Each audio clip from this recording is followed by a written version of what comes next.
Yo, what's going on, guys? JR here, just letting you guys know that I will be streaming on Twitch every single night of the week from now on, so please be sure to click the link in the description and follow me on Twitch TV so you can keep up to date on my streams. Thanks, guys.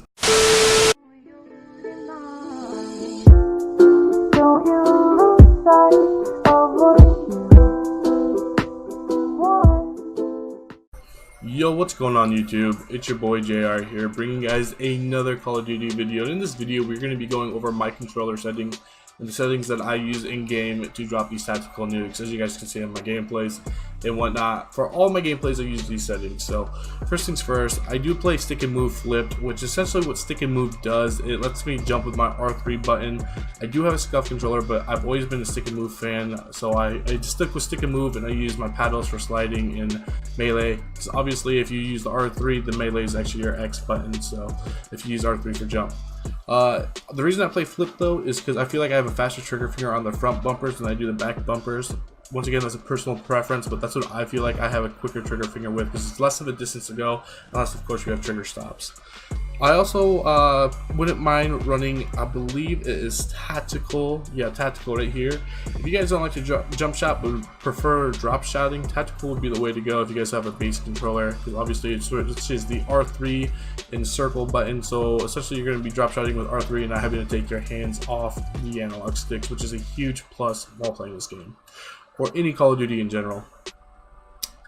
And then stick layout's the default. I would not mess with stick layout or inverted look unless you, I know there's a few players out there that like inverted. I personally don't. There's not a huge majority of people that do, so I would not mess with that.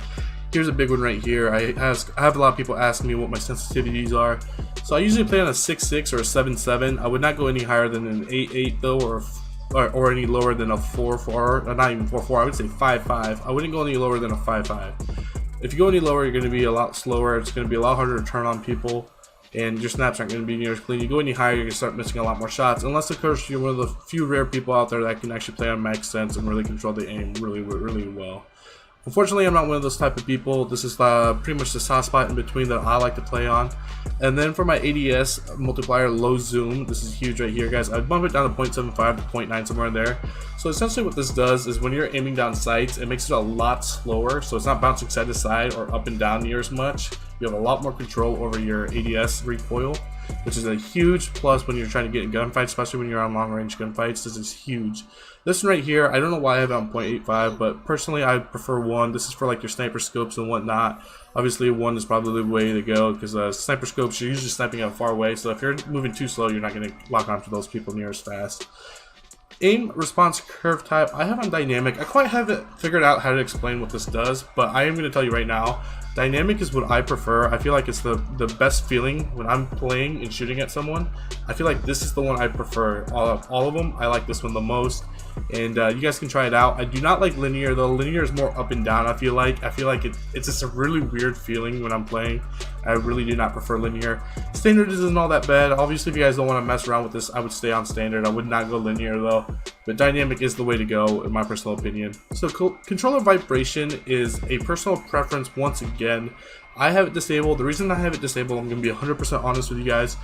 When I have vibration in my controller, I feel like it throws my accuracy off a little bit, because it's constantly shaking my controller in my hands, and I don't hold on to my analog stick super tight.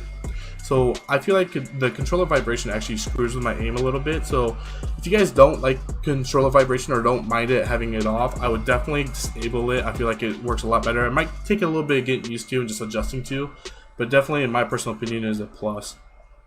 And then here's aim assist. A lot of people ask me about this one. I've been asked a lot about this. I actually play on standard. I haven't really messed around with it a whole lot. I haven't really noticed a huge difference in all of them, to be 100% honest with you guys, but I do like standard. Standard's the traditional ADS assist, and it just, in my personal opinion, is the best. I like it the most and whatnot. Once again though, that's a personal preference though. You guys just have to play around with them, but if you guys want my settings, this is what I use. For the weapon mount activation, so this is essentially going to be like, if you're like on a pillar or something, you want to peek around the corner, this is what it's going to be. So I have an ADS and melee, which is not a bad idea. So I'm obviously going to be clicking like X as soon as I get to like a window or something that I want to peek. I aim and click X, and that's how I peek. And then if I let go of it, obviously it doesn't let me aim it like that anymore. I'll be getting a little bit more into that though in another video on how that can help you. The weapon movement exit I have enabled. I don't really understand that, honestly.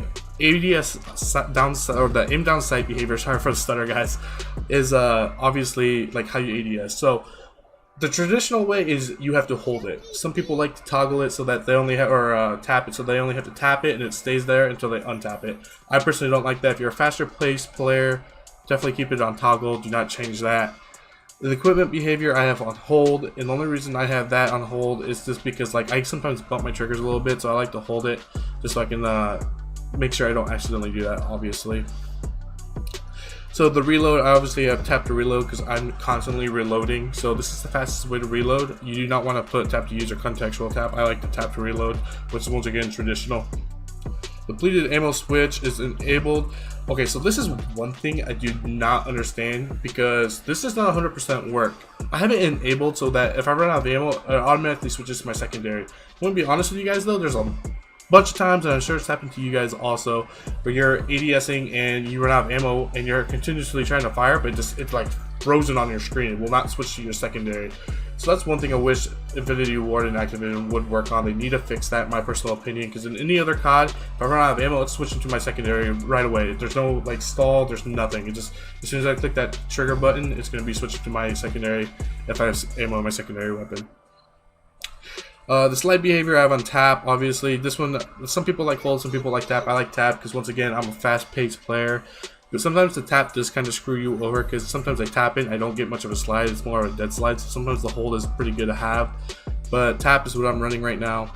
Automatic sprint is disabled. I prefer not to have automatic sprint because it really messes with your movement and it really messes with like this timing and everything. I can't tell you. I've tried this before with broken controllers. I've had broken controllers in the past where I put automatic sprint on. And if you're a Fortnite player, you're more than likely going to have automatic sprint on. I personally don't like it though on Call of Duty because everything's so fast paced. There's times where you have to stop and turn the other way or stop and aim down sights. If you have automatic sprint on, it's just going to be a delay for you guys. It's going to cause issues. Then the vehicle camera recenter, I don't really mess with that. So those are my controller settings for like actual in-game. And then we're gonna go over here. Brightness I keep at 70. Film grain, you want film grain all the way down to 0. In my personal experience, I like it personally at 0. Subtitles, some people like subtitles. I personally just keep them off because they block too much of the screen. There's already so much stuff on the screen that they put on in this game that already messes with your vision. Language is obviously English for me. Colorblind, this is once again a personal preference. I personally didn't like the colorblind on this game, so I kept it on disabled. These two right here are huge. You guys really gotta make sure you guys have these disabled. The world motion blur and the weapon motion blur. You guys have to make sure these are disabled. Trust me, once you disable them, you will notice a huge difference in the way you play. It's not going to be delayed. It's not going to be blurred. You're going to see everything much clearer. You're going to be able to see your enemies a lot better when you're turning around.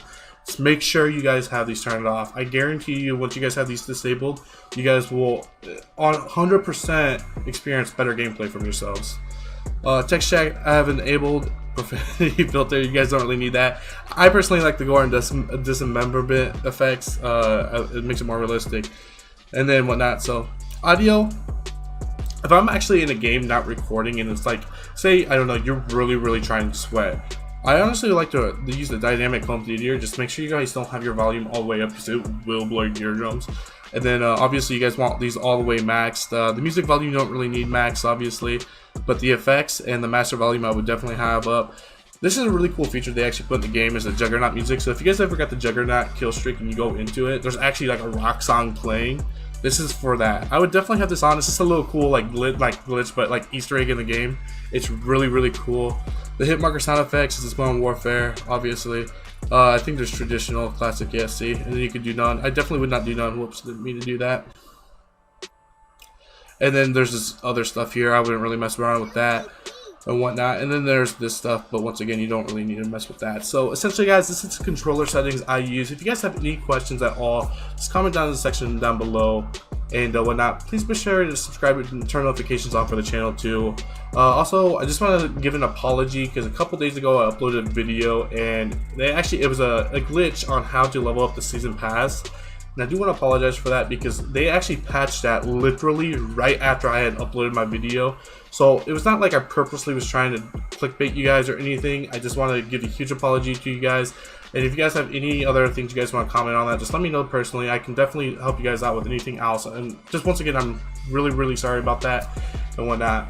So anyways, guys, hope you guys enjoyed the video. I'm out. See you.